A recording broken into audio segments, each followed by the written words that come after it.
to the world. I'm Doug Branson. Who are you?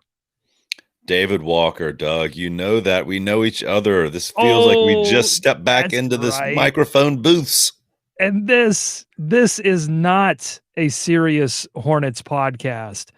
And apparently Siri just thought I was talking to her when I said this is. Oh man, now stuff is playing. Fresh air is playing all of a sudden. Oh my Well, gosh. she's attentive, if nothing else. Wow. I mean, Siri just tried to like come in here and into our experiment, insert herself into our experiment, and I just won't have it. So I've gotten rid of Siri. This is not a serious Hornets podcast. Obviously, Clearly, it's not clearly.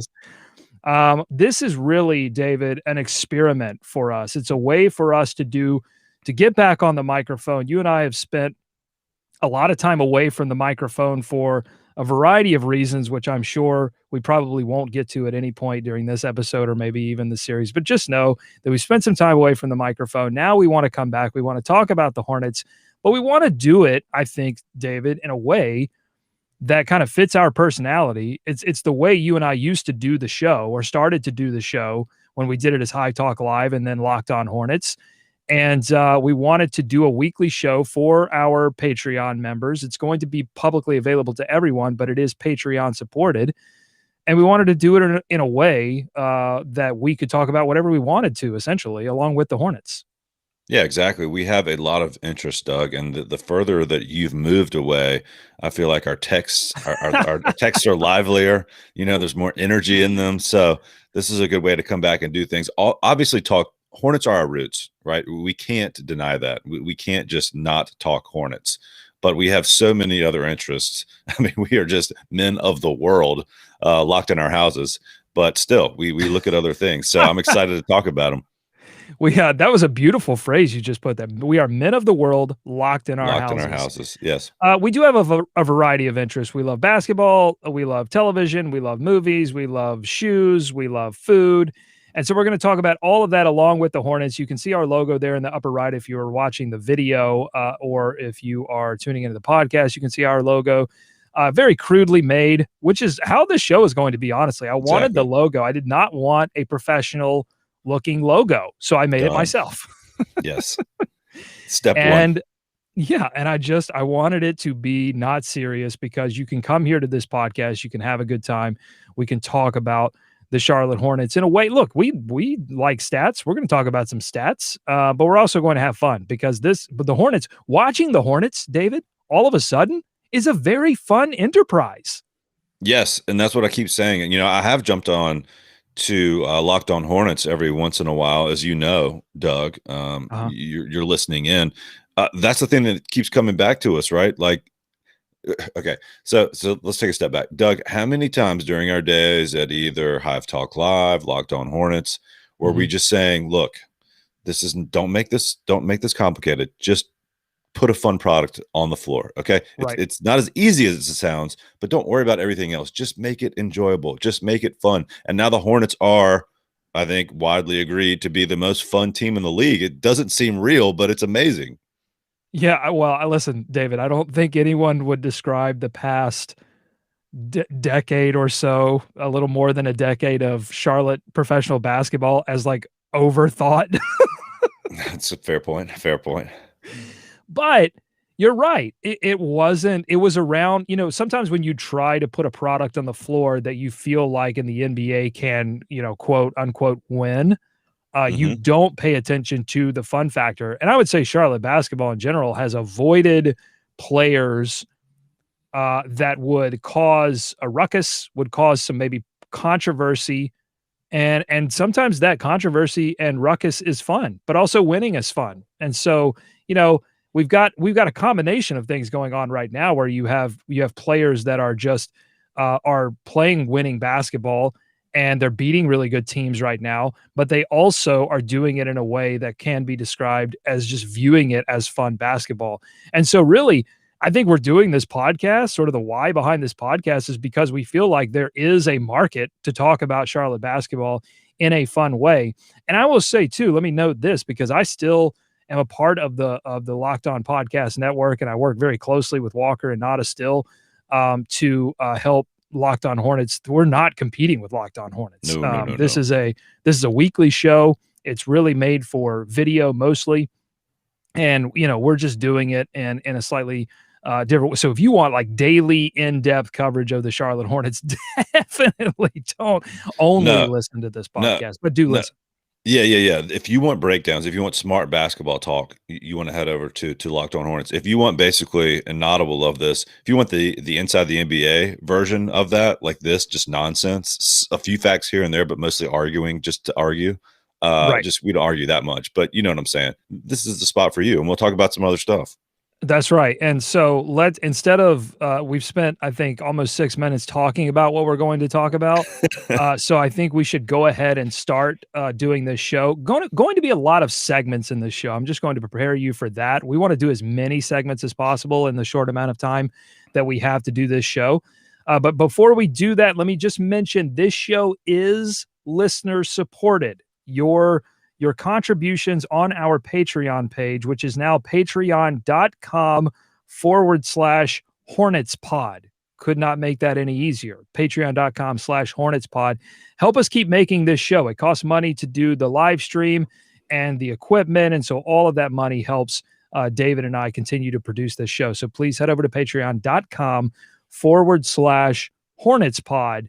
And we're going to cook up some nice benefits for people who have stuck around on that Patreon page and supported Locked On Hornets and supported us these many months. So we thank you. And we're going to start shouting out people, too, who have been on that Patreon for a while. So let's go ahead and get into this, David. First segment here is This Week in Hornets. This is a recap segment. We'll do a few of these a show because we're going to basically recap all of the game action from the week before. Let's start. We're going to go all the way back to last Sunday. And I wanted to go even further than a week back because A, we don't have a lot of games to talk about because we are just off the All-Star break, but B, because that Sacramento game was so exciting. But I have a bone to pick, and you know what bone I'm going to pick. Yes, go ahead. I can't believe it's taken this long, over a week, though, before any public outrage. Let's hear it. And I had to keep it all in because I knew we were doing this show. I didn't want to get on Twitter and talk about it and ruin this moment, which is I am upset. Quit stealing Miracle After Midnight from David and I. This was our Miracle After Midnight, which is what you heard Eric Collins refer to. Actually, he referred to it as Miracle Midnight Part 2. Yes. Because the first Miracle After Midnight was our creation. We created that name, and I want our royalties for this. Well, also because we put in the time, Doug. We put in the blood, sweat, tears, and a healthy amount of bourbon on that night. The Miracle After Midnight, we were up for it. We were watching. This is what we're talking about when we're talking about our roots. Like, this was not a game that other people in Charlotte were watching, okay? This was a Troy Daniels game. He played for the Hornets. He was the miracle maker on that Miracle After Midnight so many moons ago. I mean, that's why I think we feel a little bit of ownership over this. We just give us a shout out, and EC knows. EC knows. He's given that shout out before. EC knows he has given us the shout out before. And I think at some point he felt like it was redundant. And he was like, all right, I've given them their shout outs. And now, I feel like the higher ups, though, it came down on high, because the Hornets are putting out their own Instagram. They're making album covers with Miracle After Midnight Part 2, which I love. But come on, guys. Yeah, I want a royalty check in my mailbox from BMI giving me my 25 cents for coming up with Miracle After Midnight. I'm kidding a little bit. But this was an exciting game. The final score was 127-126 against the Sacramento Kings. But I'll tell you, it was a miracle. I mean, it was a miracle that they came back, being down. What was it? They were down 6 with, less than a minute to go. Like, I mean, it was crazy, but I will say, I don't think, David, that this Miracle After Midnight really compares to the first. If you remember that game, David, Troy Daniels was amazing, and he obviously hit the shot, and you have the EC by your Troy Daniels. It was all like, that was all great, but it was the fact that all of the Charlotte Hornets bigs fouled out, and DeMarcus Cousins could Yeah. not be stopped. I mean, I think he had over 60 points in that game. Well, it feels like this one was a little more Kings collapse. I don't remember the specifics of the DeMarcus Cousins game, but like basically everything had to go right for the Hornets to win this most recent game, and everything had to go wrong for the Kings. It's not that often that the Hornets are on the positive side of that scenario, and they had work to do. I mean, they had to do all that stuff to make it happen, but the Kings completely collapsed, missed free throws here and there. I got to feel like Luke Walton is still the coach there. Over a week later, somebody's got to be like, well, what can you blame that? I mean, can you blame Luke Walton for that? Because a lot of that damage was done on the floor. But the one thing I'll say about this compared to the original, this is a better team, obviously. The huge performance was brought on by what we think is a member of the core of this team still, PJ Washington, who was having 42 points. Yeah, who was having a very, up and down bumpy season up until this point. The rest of the crew was, here and there. So I mean, he really carried that team, and I think you also had a huge performance from Malik Monk, which is fun to see. So like when you go back and look at that, you have to think that was Troy Daniels. Most people don't know that he was on that team.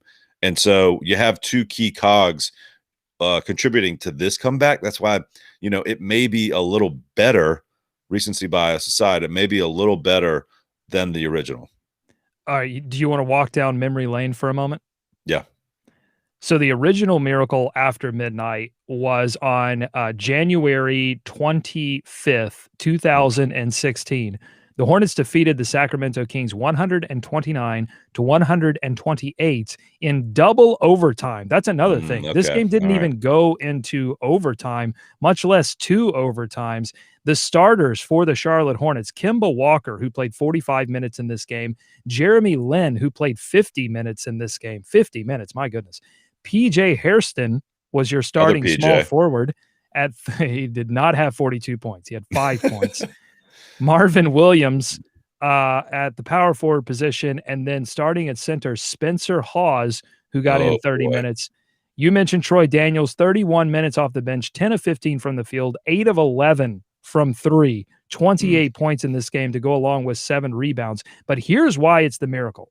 Troy Daniels, 28 points off the bench. Yes, that's crazy. But Tyler Hansborough, who played 20 minutes in this game, fouls out. Spencer Hawes fouled out. Marvin Williams fouled out. And they were all fouling DeMarcus Cousins, who had 56 points in this game, 13 of 16 from the free throw line, 21 of 30 from the field, 56 points, 12 rebounds, 4 assists in this game. But he also fouled out in that. I believe he fouled out in the double, like right at the beginning of the double overtime period. And that's what allowed the Hornets to kind of hang in there and get the victory. But you had 3 bigs foul out. And so you had Frank Kaminsky, and I guess Troy Daniels was playing power forward. I don't know. I guess PJ Harris was playing power forward. Yeah. So, I mean, that to me, and it was an off night for Kemba. He was 5 of 25, but he got 24 points because he went to the free throw line 7 times, 15 attempts, 13 made. Yeah. So the game took forever. And the game took forever. And that's what, it just felt like a war of attrition. This did not feel like a war of attrition. This felt like the Sacramento Kings threw this game away. And it happened kind of fast, I guess, in retrospect, the most recent one, right? Because like you said, didn't go into overtime. The first one, I mean, correct me if I'm wrong, but it felt like there were multiple pushes. Like, well, this game's over now. Oh, no, it's not. Now we're back. Now this game's over. Oh, we're going to overtime. It's over again. Now we're going to double overtime. So there was a lot of push and pull in that one. This most recent one was pretty. They're better teams, though. I mean, the Kings are better now. The Hornets are definitely better now. You want to hear an odd stat from this game? This present Miracle After Midnight Part 2? Of course. So we just said that this felt like the Sacramento Kings really blew this game. And typically, when you say that, you want to look at like turnovers. Typically, that's how teams blow games, is they don't take care of the basketball. But actually, in this one, only 10 turnovers for the Sacramento Kings. They they ruined this game simply because they didn't try on defense and they missed some key shots late. Yeah. There was a 3-point. Terry was fouled on a 3, right? And then he Mhm. hit a 3. So, yeah, there were still some miracles that had to be made for the Hornets to win that game. Super fun game, Doug. And I mean, did you stay up for that one? Now you are an hour behind me. I'm an hour behind. Yes. Right. So So it wasn't quite as bad for you. I think I went to bed on this one and got up, saw the alerts, and then watched the third and fourth quarters in the morning, which, you know, sometimes you have to do. it's difficult. These West, I don't know how people, the hardcore of the hardcore fans stay up for the West Coast road trips because they are brutal on the schedule, including this Portland game that we're going to talk about Yeah. next.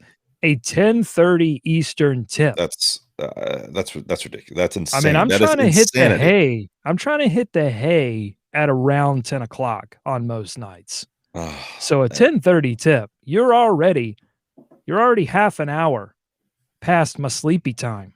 Yeah, that's almost criminal. The only games I ever see tipping on at 10:30 are like NCAA tournament games, that are the last one in the line of like 8 games in one day. So 10:30 is insane. But but This but, but I stayed up for the stayed up for well, of all of course. this one. Well, of course we do. Well, and listen, it's much easier. Let's just be honest. It's much easier to do that this year because you have several players, LaMelo Ball, Terry Rozier, Miles Bridges, PJ Washington. I'm going to throw them all in there. I mean, just players that you want to see play.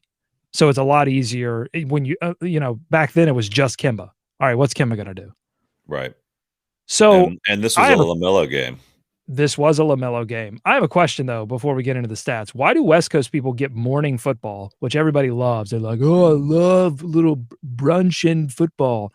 But they also get normal basketball. I think if they're going to get morning football, I think the trade-off should be you have to watch basketball at 4 o'clock in the afternoon so that we can all go to bed on time. I think that should be the trade-off, in my I'm opinion. with you. I'm with you. That'd be fantastic. All right, let's look at these stats. Portland does win this game, unfortunately, 123-111. But as you said, LaMelo Ball, fantastic in this one. 10 of 18 from the field, 5 of 7 from 3, which has just been just out. I mean, that really has been the difference maker. That's a good question. Like, are we talking as much about LaMelo Ball if he's not even not shooting threes well, but just not shooting threes? I don't know. I don't think No. so. No, I don't think so. He'd still be doing the passes. You'd still be getting the court vision, some of the finishes as well. But the 3-pointer is what surprised everyone, I think. I mean, no one thought he had that coming in because you look at go pull up the YouTube highlights. Look at those Australian bombs he's launching from half court, just with Right. no regard for anything and not hitting many of them. So that's the biggest thing I think for most people. And I'll say when there were concerns from the Hornets commentariat about drafting LaMelo Ball because of his shot, and I still tease Walker to this day, Sure. not you, David Walker, but No. Walker Mail, host of Right. Locked On Hornets, because he was really down on LaMelo Ball's shot. And I would tell him when I was doing the little bit of draft scouting that I was doing back then was like, when I watch LaMelo Ball in Australia, it's like he looks like he believes in the shot. Does it go in as efficiently as you would like to see? No, but he's young and he believes in the shot. To me, that's a big difference maker. Between a guy who's going to learn how to shoot and maybe can make a few tweaks here and there to figure it out in the NBA, and a guy like MKG that is never going to figure it out. Is that Yeah. I don't know that MKG ever believed in his shot like LaMelo Ball believes in everything that he believes about himself. I mean, I don't know that there's a single thing that LaMelo doesn't believe he can do on a basketball court. That's the thing. I mean, is this the most confident guy we've ever seen in Charlotte? I mean, certainly this young, obviously this young, but I mean, that's the thing. He wants it too. He wants to take those shots. Yeah. But he has curbed some of those just insane pull-ups, right? Like he'll flash a few every now and then, but his feel for the game has taken over, his want, or look, he's in the Australian league, like, and the arenas for the most part were packed to see him. So he was putting on a show down there to some extent. So all those long threes, pull-ups that had no business, being taken were happening on that level. And now he's curbed those some. And I don't think a lot of people, thought that he might be able to do that or wanted to do that. but he wants to win. He wants to play basketball.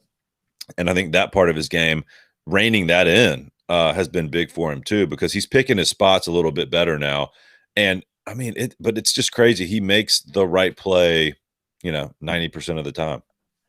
30 points, 8 assists, 6 rebounds. Here's something that I noticed in this game that I think is exciting if you are on the LaMelo Ball is destined to be a superstar in the NBA train, is what I saw that was most interesting in this game was not the 5 3-point makes or the 10 field goals or the 8 assists or the great passes or the 6 rebounds, because we know he can do all of that. It's the 6 free throw attempts and how he got them moving slowly, delicately through the lane and baiting contact. David, I think LaMelo Ball might have the James Harden gene where he's going to pick up a lot, driving the basketball, is going to find ways to get guys to touch him and get those foul calls. I think he has the Harden gene, which is, I think, takes his game to a whole nother level. I think he already seeks out contact, right? Whether it's to finish or to make a guy hang on for that split second more so he can then dish it to one of his teammates. I mean, his ability to do that, hold on to the ball like in the opposite hand even, and then flip it to his guy at the last second, is something that guys aren't used to. You could tell because he gets them every time. And here's why that's so important to sort of elevate his game to the next level. I look at a guy like Donovan Mitchell, who I think is already a star. Obviously, he's an all-star, but I think he's going to continue to be a star in this league.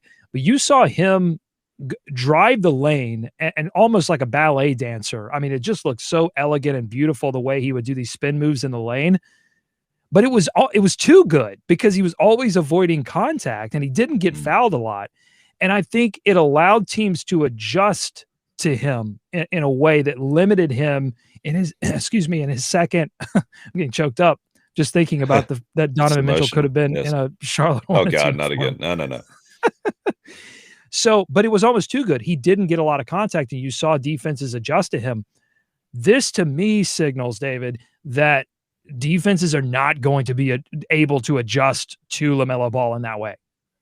Well, he's going to get stronger too, right? Oh, he may grow. He may grow a little bit more too. Oh God, I can't. He may have another inch in him. Don't start the body talk. I love it. He hasn't had an NBA offseason. He hasn't even had an NBA preseason, right? So get him in the weight room.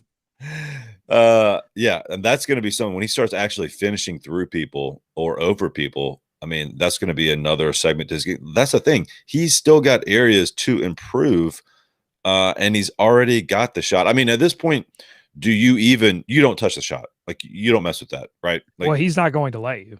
Right. So, nor should he.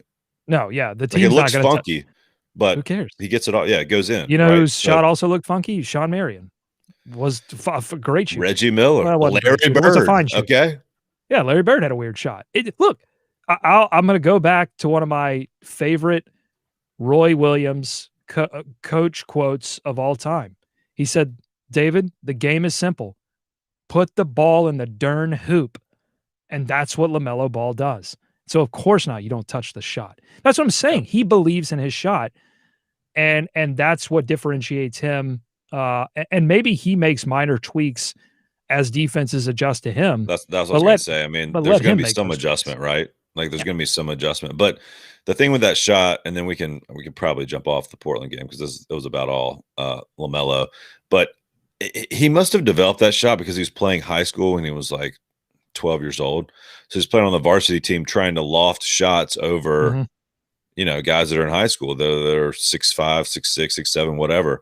So that's where that funky release comes from. But, I mean, to this point, he's been able to get it off. When he's wide open, it doesn't matter. And on this team, when there's other people that can shoot and create, I mean, that's what's working out so well, right?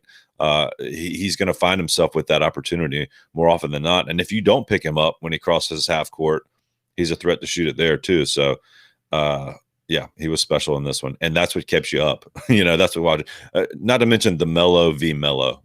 Melo v. Melo. Wow, that was what I was going to end this recap segment on is, do you care? I don't know 1 ounce about the Melo versus Melo? It's not even a controversy. It's not. I think it's over. Thankfully, and I want to thank Carmelo Anthony, There was who a date who there was a first of its kind jersey swap détente that occurred. They it was like Nixon going to China. Only Carmelo Anthony could end this with a jersey swap. All's well amongst the Mellows. Yes, we can all leave it alone now. I hope that was. I honestly didn't see that coming. I mean, I didn't see the defensiveness of the Mellow moniker, but I mean, hey, he is Well, Mellow. listen, I don't know. they're all still chasing the Carmelo candy. That's to me is the original the Carmelo. That's the Carmelo, I think is how Sure. you say that. No one ever That's talks about it. no one, yeah. Where's that? I would like to see a jersey swap where the candy bar takes off its wrapper and exchanges it with LaMelo Ball. Whoa, whoa. I think that would be exciting. Okay, let's move off basketball for a moment, and we're going to go to a new segment we are calling a new segment. This is a new segment for this show that is 20 minutes old. This new segment is called Shoe Oughta Know. And I just want to note that as we move along this show, we will have music and fun stuff on these segments, but we are really just experimenting at this point and doing this bare bones. So I would like you to close your eyes, unless you're driving, don't close your eyes. But if you're listening, watching this show, close your eyes for a moment. And when I say this, I want you to imagine that there is some kind of parody version of Alanis Morissette's 90s classic, You Oughta Know, that is playing behind this. And maybe I'll even say it as Alanis would have said it. So here we go. Time for a new segment called Shoe Oughta Know. I wonder if we can get I'm sure we can. Alanis? Get the right we can no. No. I think there's an Office episode where Kevin sings that song karaoke style. Yo. Yo. I think that's all we need. Shoe. I'm deep into an Office rewatch right now, Doug, by the way. I know we're kind of jumping around here, but just to give you an idea where my head's at. So there's plenty of gold to mine there. And you are doing it on the Peacock app. Are you doing it that way? I love the Peacock app. It's not a Peacock. We originally now, truth be told, we originally got it for the Saved by the Bell revival, which was a huge hit in the household. And we stuck with it. I mean, once The Office, I think I had committed to an Office rewatch via Netflix, and then it left, of course. Mm-hmm. So I was like, let's just keep it rolling. And it's good because they have, what I like about it, they have some of like what you would consider DVD features available via Peacock. So they'll have some of the deleted scenes from The Office. They group episodes together, the best of your Jims, your Dwights, what have you. I'm assuming they do that for most of their shows, but they do have some added bonuses in there. Check it out. You know what? I'll see if I got a code. I don't have a code, but if I had one, I would give it to you. So let's get back to shoes. Shoe Oughta Know. This is going to be our shoe segment, your opportunity to tell us what's going on in the land of sneakers. I want to know what the hell is going on with this Nike kid. I don't know if you have read about this, but apparently there was a kid who was the son of a Nike executive, and this kid got a profile. I believe it was in Business Insider or Bloomberg or one of these financial rags. Bloomberg Business Week. Okay, so he gets profiled, and within the profile, they find out that he is the son of this Nike exec, but he has been one of the big players, I guess, on the secondary market, which is rife with just overcharging for these sneakers. And it's especially become a thing during the pandemic, I guess, because of manufacturing shortages and people just having a little bit more disposable income to spend on things. But David, give us a little bit more on this Nike kid and how it affects you as a sneaker connoisseur. Well, resellers, as what this kid is, and his LLC, West Coast Streetwear, have made businesses on buying shoes and then reselling them. So they've built up their businesses, and his model was, for the most part, well, it's a couple of different ways. He got shoes through botting.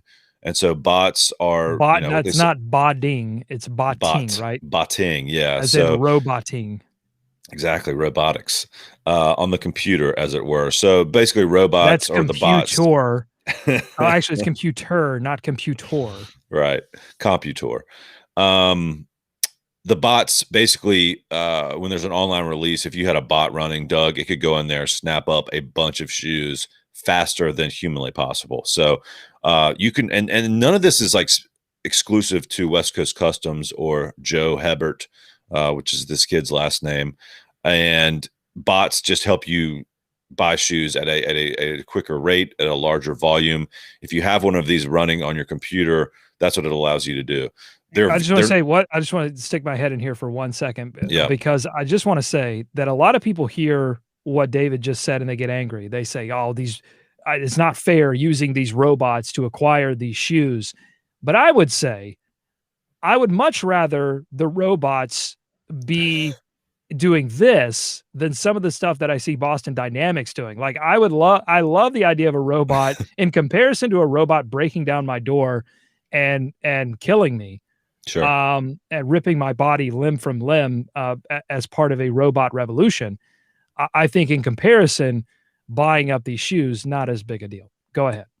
Yeah, sure. So You have saying you have to have perspective about these things. I guess if you're going to do one or the other, take the shoes. I'm with you. I'm with you. So Not my limbs. Take the shoes, not yeah. my feet.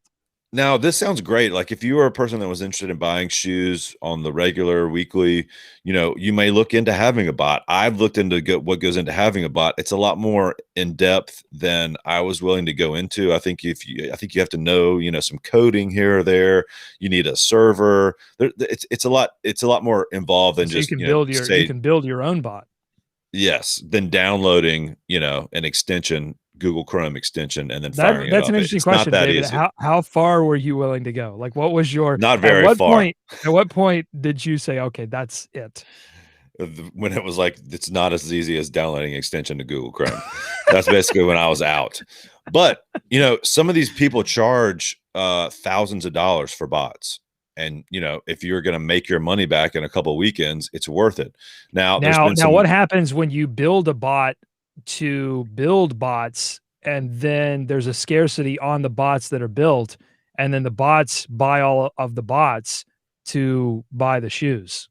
and then we're really in trouble. Exactly. You're spinning around. So there's bot defense efforts ongoing. People that are normally buying shoes are railing against bots. They hate them, obviously, because it's not a fair competition where you're trying to buy a shoe on a Saturday, let's say. So that's part of his acquisition process. He was buying shoes, high volume, and then selling them, undercutting people on the secondary market. So he's buying huge volumes of these shoes that weren't really selling out, or that weren't selling on the secondary market at a huge markup, and making 10 to 20 bucks per pair. But when he's selling 1,000 pairs, that's where he was making a bulk of his money back. The other way, which turns out this week, there's more details that came out. He was using his mom's Nike discount at, the corporate store to go in there and buy shoes there, obviously at basically, at basically, base price, and then sell them through his reselling company. So the problem with this was, she notified Nike of his business, of his reselling business. Nike said there was nothing wrong with that. Great. That's fine. They got antsy when all this stuff came out. The sneaker community is up in arms about resellers as it is. It's not a great look when she was a VP of North America. So she had access to, what was going on in stores, what was going on in outlets, what prices were, when things were going to go on sale, what kind of stock they had. So we don't know this for sure, but it's not hard to connect the dots to saying he could have seen something on our computer that said, hey, this store in Portland, this shoe is going to be marked down from Friday to Sunday. I'm going to go there and buy all these up there. I'm going to use the corporate discount and even make any more money that way. So he definitely had a connection there, not to mention he was using her credit card to do this. So there's a big no-no as well for reselling at Nike. There's a big no-no at Nike for, I'm sure buying Adidas, wearing Adidas. He wasn't just buying Nike stuff. He's selling Yeezys too. And Nike, I think there was just enough smoke out there where they basically were like, this is better for you if you just step down, which is what she eventually did. Now, this comes on the heels about a week before, Doug, Marcus Jordan, who is Michael Jordan's son, has a store down in Florida called the Wait, wait, Trophy wait. Room. Back up. Wait, hold on. Yeah, Who is yeah. Michael So Jordan? he's a graduate of the University of North Carolina, Chapel Hill. Got it. Mhm. He does own the Charlotte Hornets. He played a I little got you. basketball in his day. His son Marcus has a store down in Orlando. They were putting out a very hyped shoe, a very exclusive shoe just to that store. Mhm. And rumors started coming out that he was backdooring these shoes before the release date, which meant he was selling his own supply of shoes to resellers, to whomever, at a high markup before giving the public a chance to buy them. They then did a raffle, which no one won. So people were up at arms about reselling already. Then about a week and a half later, this stuff came out. So there's a lot of ill will towards Nike right now. And this kid and his mom are at the center of it. And the crazy thing is, she worked at Nike for 25 years. You know, she's a woman who worked her way up the corporate ladder. She was in a position of power at one of the biggest companies in the world, and it's all crumbled down just because this kid, one, probably couldn't stay off Instagram, and two, talked to Bloomberg Business Week about it. Well, and clearly, like if you read into this, the kid didn't connect the dots, Right. which is not uncommon with some of these cats who get into these asset classes. That's what we're calling these things now. We're calling shoes an asset class. We're calling Bitcoin and Dogecoin an asset class. We're calling PS5s and Xbox. Anything you can sell on StockX now is an asset class. Anything you can I'll tell you what, I'm not buying any. If you call it an asset, if you call a Big Mac an asset class, I'm out. I'm not. It's too confusing. You laugh. I'll tell you what. You laugh, but the Travis Scott Happy Meal or whatever. Ah! people are flipping that. People are going there. There's they were putting Pokemon cards in Happy Meals a couple weeks ago. People were flipping the Pokemon cards. I mean, it's a Pikachu, but still. Oh, well, then I have to have it. Yeah. Well, that's it. And now I'm not sure. And now there are these ETFs, which are NFTs. An ETF is like a equity fund or something. An NFT is what I meant to say. That it's like a digital asset. But I guess I don't know. Do you own it? Does everyone have a chance to own it? I'm very confused by it all. I'll tell you what. I'm going to hold on to my money. You know what asset class I'm going to be a part of? The American dollar. That's what, because I can win. If I keep my money, I win, because everybody else is throwing somebody is going to end up with a bunch of shoes they can't sell, with a bunch of Dogecoin that are worth nothing. I can't wait, because I've been trying to buy a PS5 for months, but I'm not going to go to the links. I'm like you.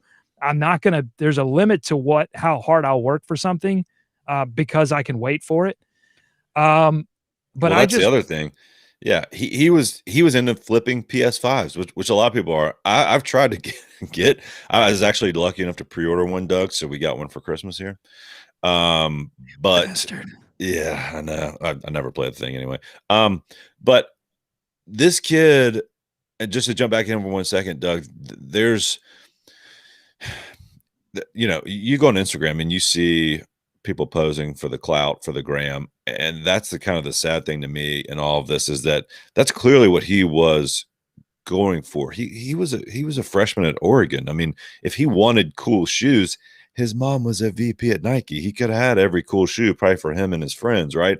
So he dropped out of school to start this reselling business, made money on it, did some hustle, some legwork, but now I think his mom may have a tough time finding another job in Portland at a sneaker company, athletic company. So just a crazy story. And to mention the fact that it blew up. It was in the New York Times. It was all over the place. He's suddenly going to be reselling Pumas, and we're going to have a good idea. We're going to have a good idea of where his mom landed.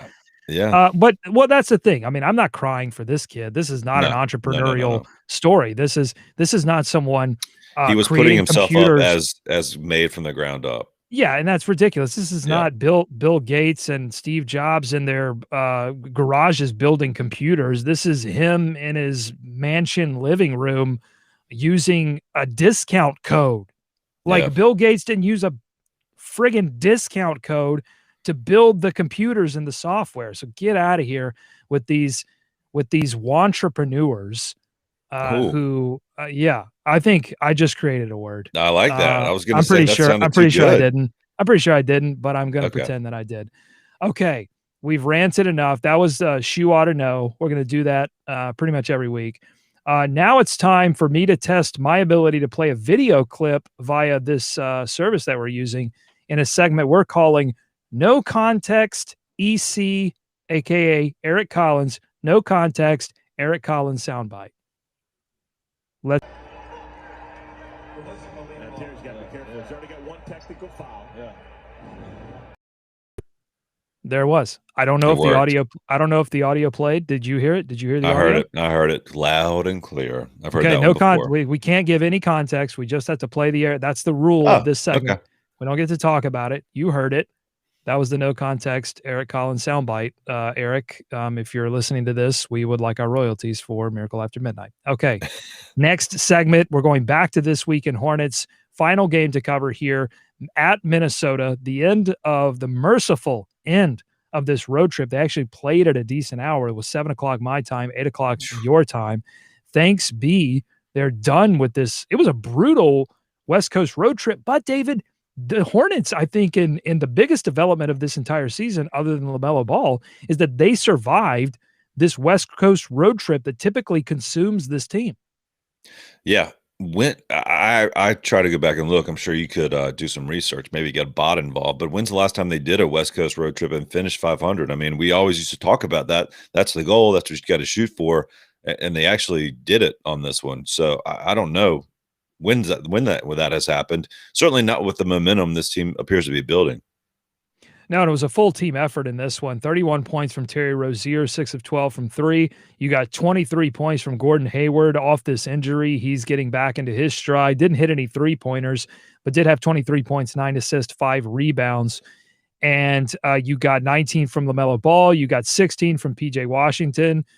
You got 13 from Miles Bridges, also 10 rebounds. Miles has been the double-double guy off the bench. I didn't anticipate that, but he is over the past, I would say, 6 to 12 weeks has been a threat to get a double-double night in, night out. 18 points from Malik Monk, who continues to Mm, score off the bench, which is incredible. all other than just play competent defense. It's all we've ever asked from Malik Monk is to be the scorer off the bench. I mean, that's been the development. It hasn't been, I mean, certainly he has become a better defender, but when you're coming from a place of negative, negative Right. defensive impact, it's going to be less noticeable.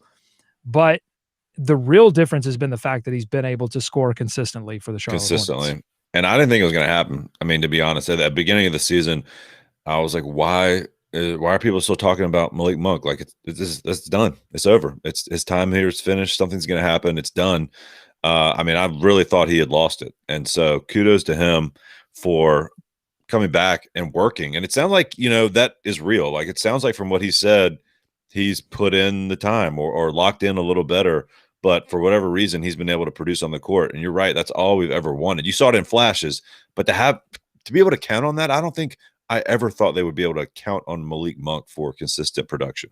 Out of the past 5 games, this game at Minnesota was his worst shooting game. 5 of 13, 38.5%, but he was 3 of 7 from 3, 42.9%. That's been that was what was so baffling his first few years in the league is like, wait a minute, where was the guy that was just a sharpshooter for Kentucky and Yeah. was, dropping these big numbers on Carolina? Where has that guy been? And it took a while, but it has developed over the past 5 games. If you go back to that Phoenix game, 47% from the field, 50% from three, 29 points in 28 minutes. Next game against Golden State, 25 points in 26 minutes.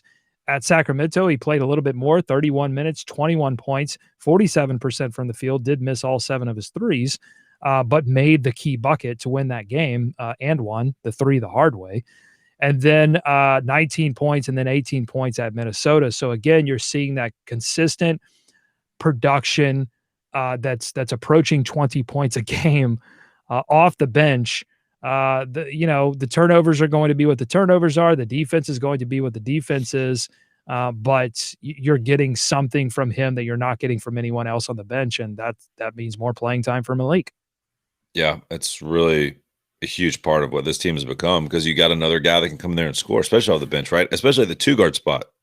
I mean, he's in line to become one of the better two guards, certainly in this incarnation, in this iteration of the Hornets, which is insane. And I think he's going to be sticking around now. Where it's, again, he was always trade bait, always fodder for trade talk, and now he's got to be considered part of what they're trying to build.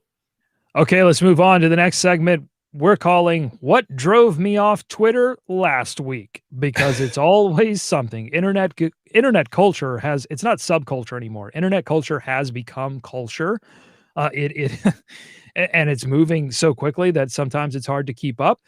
But there's something every week, I think, David, that drives each of us off Twitter for good. I deleted Twitter on my phone. I haven't deleted my accounts. I'm just making it a little harder for me to access, to plug into the matrix so easily. So I still have an account. You can still follow me, by the way, at Doug Branson LOH. Where can they follow you, David, on Twitter? David B. Walker on Twitter. All right. So saying that, what drove us off Twitter last week, David? You created this segment, so you begin. Yeah, and I had hinted at it before. It was the Melo v. Melo beef from people that had nothing to do with either Melo nor Melo. For some reason, people were all up in arms defending the original Carmelo Anthony as the only one that could have the Melo moniker. Makes sense to me. LaMelo is his name. I guess people have been calling him that for some time. If you want to shorten it to Melo when you're talking about the Hornets, I think that's perfectly fine. No one thinks you're talking about LaMelo Ball when you're talking about Carmelo Anthony to me. So I just had enough of that, and I did have to log off for a few days. And shout out to Carmelo Anthony for answering the question in a totally predictable way for a reasonable person. And he said, it's fine. It's fine. Yeah. Who gives a damn? It's a shortening of a name. It's not even a nickname. Like, to call Melo a nickname is ridiculous. We don't have a lot of great nicknames anymore, because nicknames were really a product of kind of old media.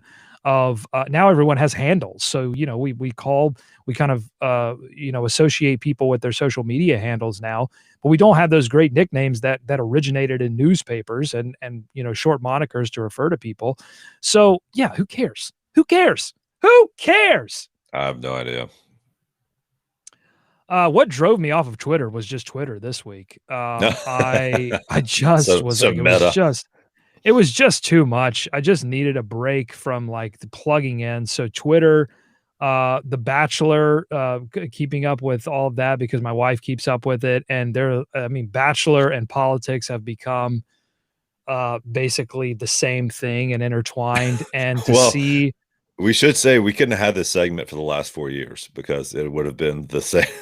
Yeah, it would have been it would just been Donald Trump every week. What drove me off Twitter? Donald Trump. So Twitter drove me off Twitter last week. So we'll do that segment probably every week, because something is always being ridiculous online. All right, next segment we're calling Take That for Data. And I know we have that sound in the sound bank. I'm going to get for next week, we'll have sounds, because I know I still have that sound from our Locked On Hornets days. I was going to do Hornets social gains.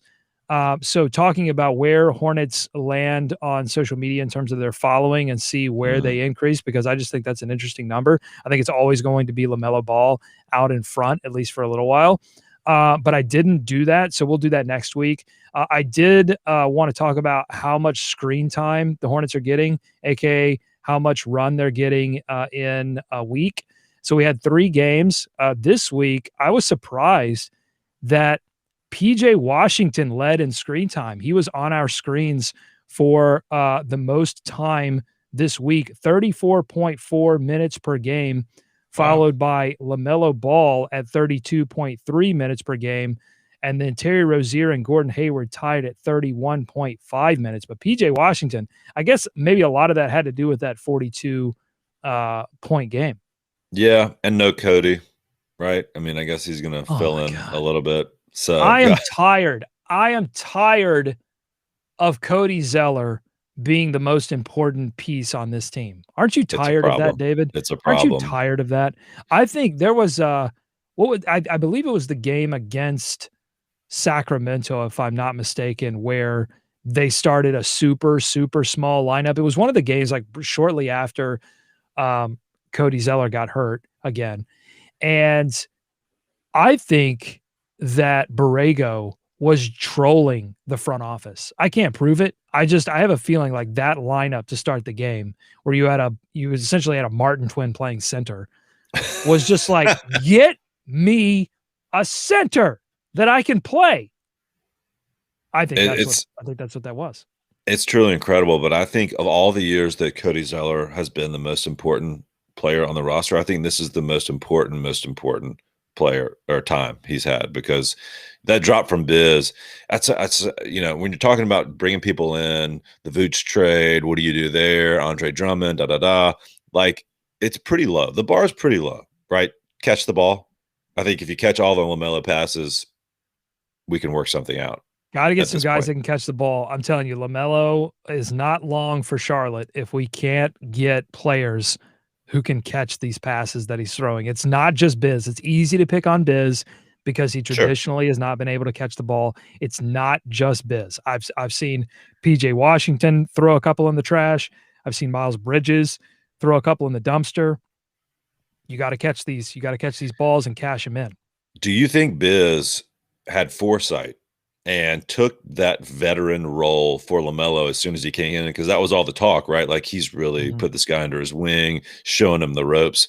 You think Biz saw those highlights and was like, I'm maybe going to catch 1 out of 3. Right.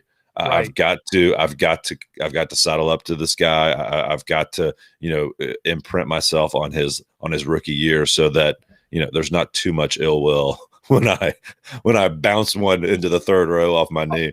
Well, you bring up an interesting idea, because we've all been talking about player empowerment, right, in the league, where players are, these top tier players are able to go where they want, and not only go where they want, but bring their friends, right? And so it's less management dictating where players play, and it's more players saying, no, I'm just going to make this very difficult on you unless you move me to this place, and I want to go play with my friends. Okay, so that idea is firmly cemented into our minds post LeBron going to Miami.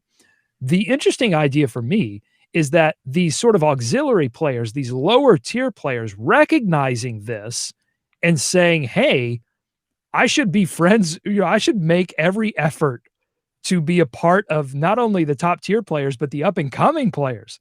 Sort of a stock market, if you will, and saying, I'm going to buy, if you're Biz, I'm going to buy LaMelo while he's down here in rookie land, may not even be starting yet.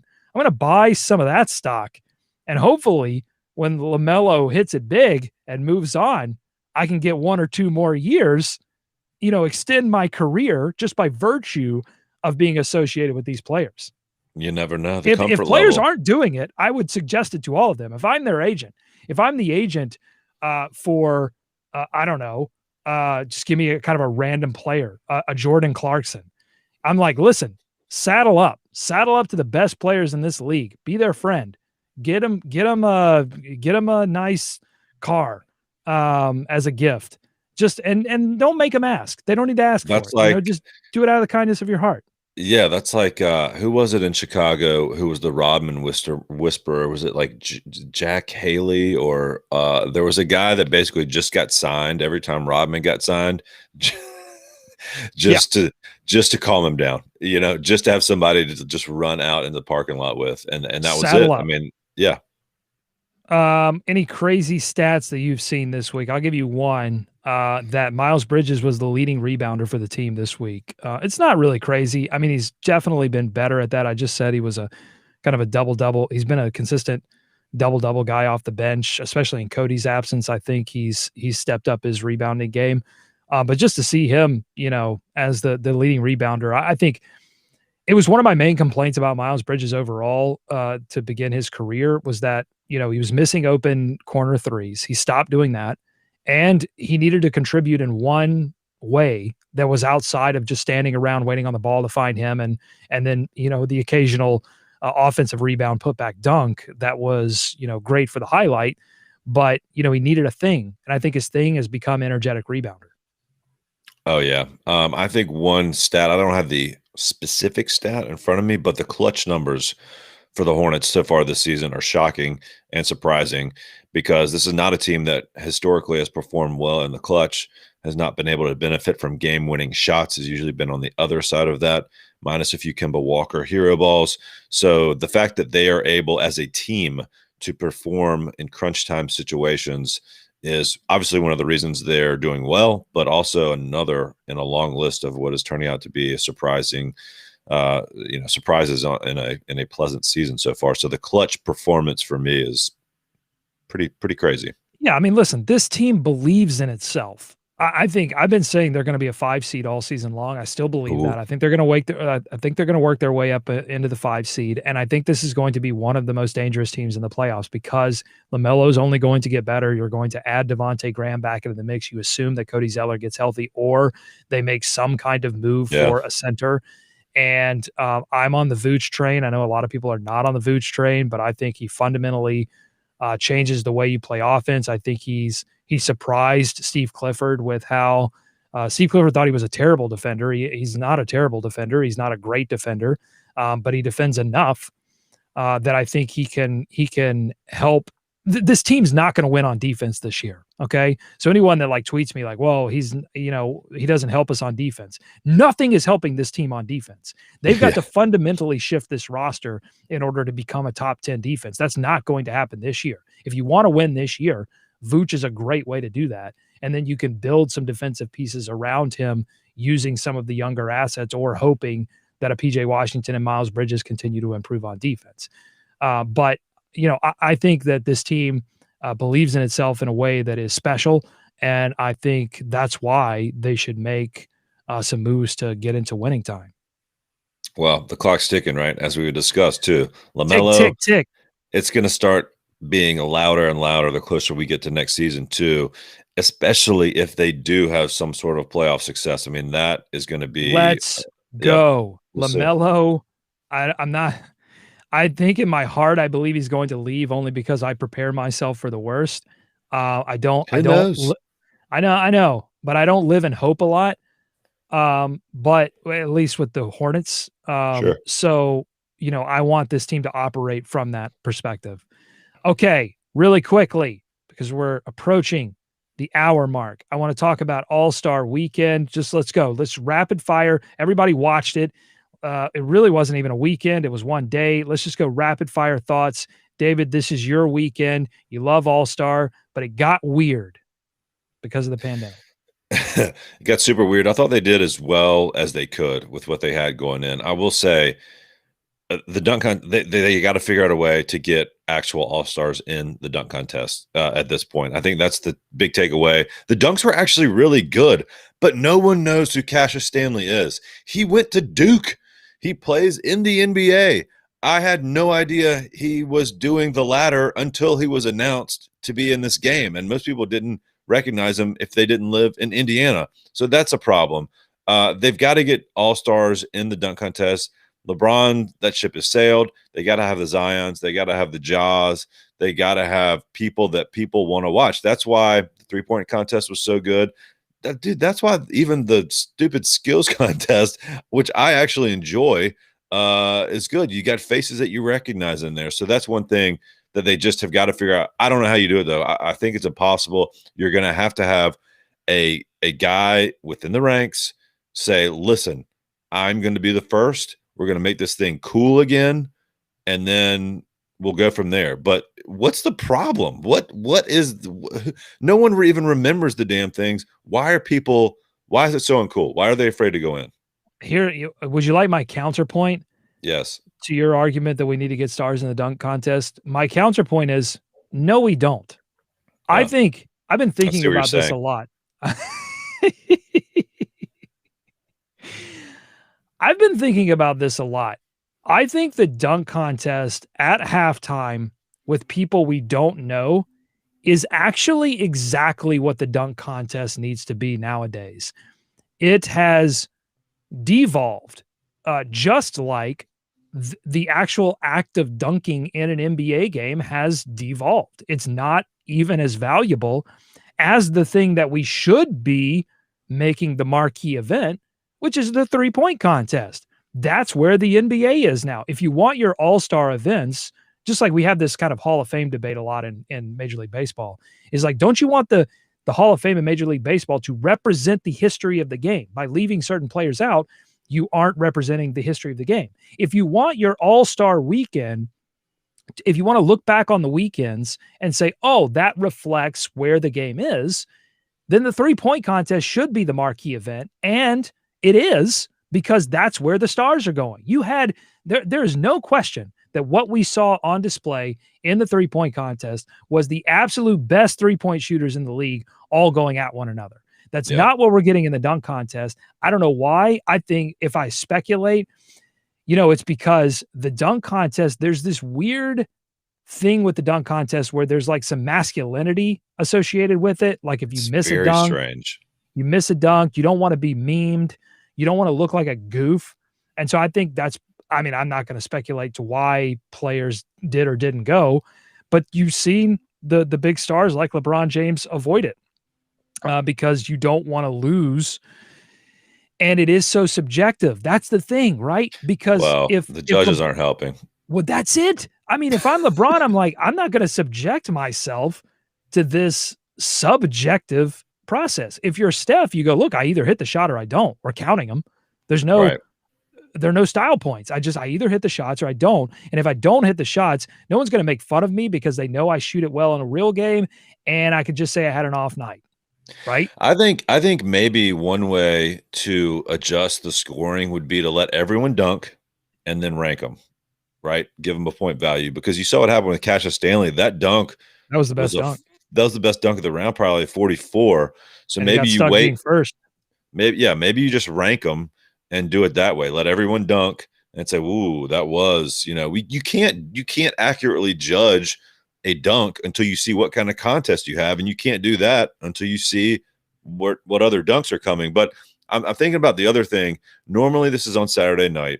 Normally, this is the last event of the night, and I think guys now have seen so many highlights of Vince Carter, but you see the dunk, and then you immediately go to Shaq filming, or you go to P. Diddy on the Shaq phone. They'd rather be courtside, seen there with the cool reaction, and then go straight to the after party on Saturday night. Like, they don't want to mess with getting in the dunk contest, having a shower, do all that stuff, and get ready to go out. That sounds like a flimsy excuse that I just made, but I'm just trying to figure out why no one wants to be part of what used to be the marquee event. I don't know. I do know this, though. Giannis Antetokounmpo is the absolute best superstar that we have in this league. And it was on display in the All-Star game where he was a crazy 16 of 16 from the field, but it has nothing to do with like on-court stuff, which shouldn't mean anything in the All-Star game. But he actually has a personality, and he isn't openly hostile to media or doing these interviews.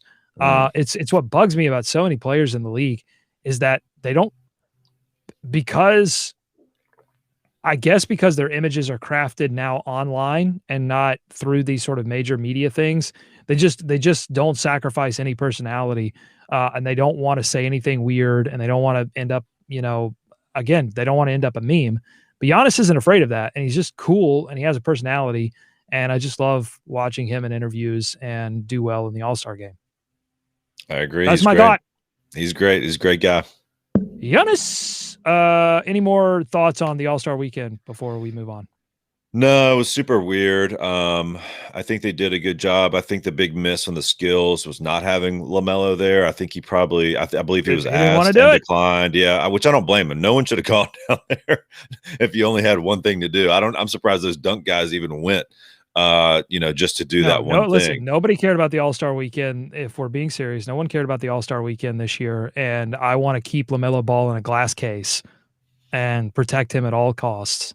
So I was totally fine with LaMelo Ball canceling on that or declining. Yeah, no problem with that. You like the 24-point? You like the fourth quarter thing? What they do? I think, you know why I like it? Because I know it's going to end quicker. Like it gives me something. Well, there's no reason to hold it, right? There's no reason to delay. You got to score. Right. Exactly. And so there's intense play without the weirdness of the game ending and the time factor. So I love the Elam ending. Um, and I love that Steph tried to end the game from half court, and then Damian Lillard said, "Look, you may have won the 3-point contest, but in game, it's Dame That's time." great. That's good. Yeah. I I like that. love it. Okay, let's go to our next segment. This is a fun segment, one that will be fun to watch over the many weeks that we do this show. This is a segment we are calling "How Close is LaMelo Ball to Passing Michael Jordan's Records?" Because it's totally fair to compare LaMelo Ball and Michael Jordan at this point in their careers. Yep. So I'm just going to run. I'm going to run down the stats for you. So far, LaMelo Ball has played 35 games. Michael Jordan has played 1,072 games, or played, I Okay. should say, 1,072 Well, games. we'll see. We'll see. In terms of point totals, you, of course, know that Michael Jordan is part of the 32,000 point club. He had 32,292 points. LaMelo Ball just trailing him at 553 points. LaMelo Ball doing much better at turnovers, though. Michael Jordan, over his career that spanned from 1985 to 2003, had 2,924 turnovers. Come on, protect the basketball, Get it MJ. together. LaMelo Ball, only 99. So, way to go. Hey, you advanced stats people, check this out. Right now, for his career, LaMelo Ball, his career spans from 2021 to 2021. His effective field goal percentage is 52.7%. Michael Jordan, a lowly 50.9%. Take that, MJ. And Michael Jordan, this is going to be the first thing that falls. 3-point attempts. Right? Or maybe actually 3-point makes might fall before 3-point attempts. So 3-point makes, Michael Jordan had 581 over his career. LaMelo Ball had 70 on 185 attempts. Michael had 581 on 1,778 attemps. Horrible. I believe that was the year the Constitution was signed, 1778. Michael Jordan, just a true American hero. Maybe it was 1780. I'm not sure. Check your history books. Yeah. 3-point percentage. LaMelo Ball right now shooting 37.8% for his career. Michael Jordan, come on, 32.7%. You're never going to win anything like that. Okay. Not in today's NBA. No. All right, final one, minutes played. Michael Jordan, 41,011 minutes played. LaMelo Ball right now sitting on 1,010 minutes played. So that's how close LaMelo Ball is to Michael Jordan's NBA records. Not his records, but his stats. Some of them are records. Well, we should end. Michael Jordan, 6 rings. LaMelo Ball, 0 rings. 0 so far. Okay, that's what I thought. Yep. Let's hand out some awards. David, we want to do some medals here to end the show. What awards would you like to hand out? We can just do gold medals, silver medals, bronze medals. You can hand out random awards. What do you want to do? Just for this week. It's just for this week only. Yeah, just a weekly award segment.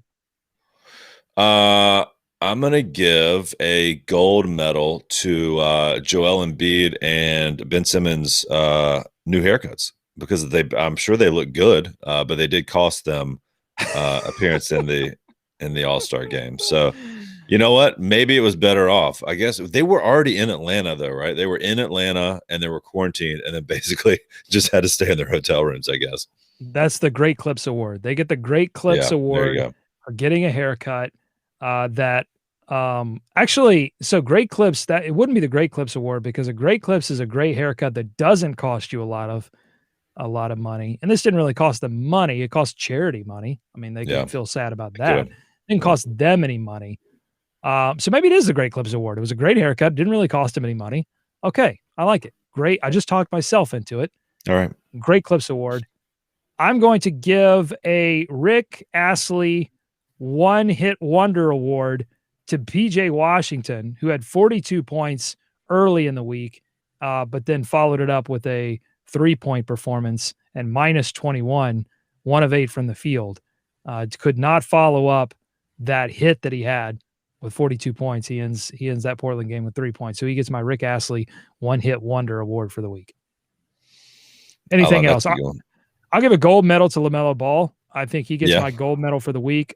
Right behind him, though, I don't want to give him a silver medal because it's like, what's between a silver and a gold? Let me give a platinum medal to LaMelo Ball. Let me give a gold medal to Terry Rozier, who I thought played really just as well in Devontae Graham's absence. I'll give platinum to LaMelo. I'll give gold to Terry. Yeah, I mean, how about a gold medal to everyone that did not get COVID? It's basically everyone coming out of Atlanta. As whatever you felt about the game, a lot of feelings back and forth. They had it, that almost drove me off Twitter as well. Just to get the constant back and forth about whether they should or should not have the game. They had it. I mean, it is what it was. So, but no one, tested positive, I believe. So they got in and out safely, which is all you can ask for. I'm going to give a welcome back Cotter award to Gordon Hayward. Welcome back, because he got back into the lineup this week. Hoping to give a welcome back Cotter award on the next show to Devontae Graham.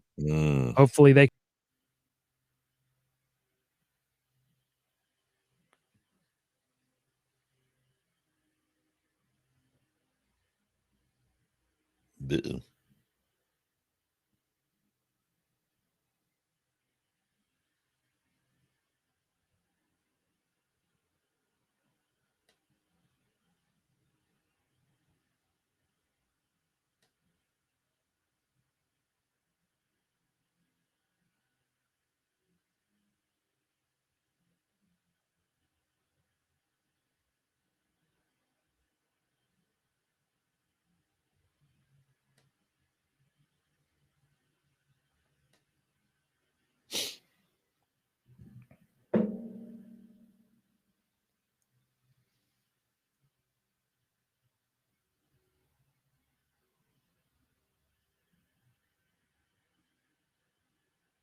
Bello.